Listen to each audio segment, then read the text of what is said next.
देवनाहल्ली से एक चौंकाने वाली खबर। सिर्फ 9 साल पहले बना सरकारी स्कूल का बिल्डिंग अब जानलेवा साबित हो रहा है। कोटेबीदी के government higher primary boys school में अचानक छत का एक हिस्सा बच्चों के सिर पर गिर गया। इस हादसे में 3 स्टूडेंट्स को सीरियस चोट लगी, जबकि दूसरे बच्चे मौत के मुंह से बच गए। सोचिए, अगर नया स्कूल बिल्डिंग भी इतना खतरनाक हो सकता है, तो बच्चों की सेफ्टी का जिम्मेदार कौन है? पेरेंट्स और लोकल लोग अब सरकारी लापरवाही पर सवाल उठा रहे हैं। लोगों की डिमांड है कि अथॉरिटीज तुरंत इस बिल्डिंग की जांच करें और जिम्मेदारों पर एक्शन लिया जाए, ताकि फ्यूचर में किसी भी माँ बाप को अपने बच्चों की जान का खतरा न उठाना पड़े। आपको क्या लगता है, इस केस में कौन जिम्मेदार है? अपनी राय कमेंट्स में जरूर शेयर करें।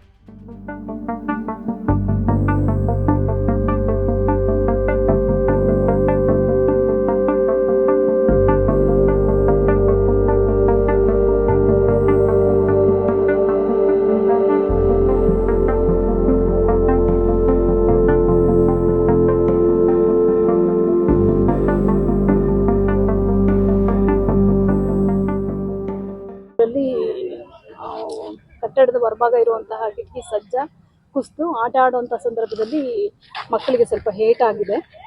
ದರ್ಶನ್ ಅಂತ ಒಂದು ಹುಡುಗ ಎಡಗಾಲ್ ಫ್ರಾಕ್ಚರ್ ಆಗಿದೆ. ಭುವನ್ ಅಂತ ಹೇಳ್ಬಿಟ್ಟು ಆ ಹುಡುಗಂದು ತಲೆಗೆ ಸ್ವಲ್ಪ ಹೇಟ್ ಆಗಿದೆ. ಕುಮಾರ್ ಅನ್ನೋನು ಆ ಹುಡುಗ ಕೂಡ ಕಾಲು ಸ್ವೆಲ್ಲಿಂಗ್ ಬಂದಿದೆ.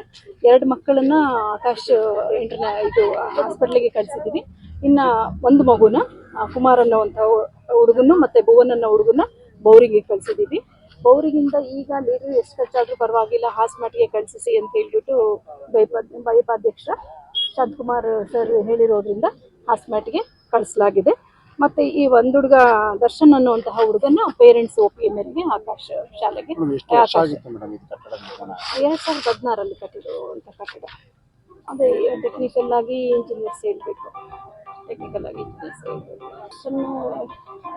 ಇದು ಇನ್ನು ಇಷ್ಟೇ ನೇಮು ತಂದೆ ತಾಯಿ ಹೆಸರು ಮಾತ್ರ ತಗೊಂಡೆ. ನಾನು ಫೋನ್ಸ್ ಒಂದೇ ಸಮ ಬರ್ತಾ ಇತ್ತು ಈ ಘಟನೆ ಬಗ್ಗೆ, ಹಾಗಾಗಿ ತರಗತಿಗಳನ್ನು ತಗೊಳ್ಳಿಲ್ಲ. HM ಇದ್ದಾರೆ, ನಾನು ಹೇಳಿ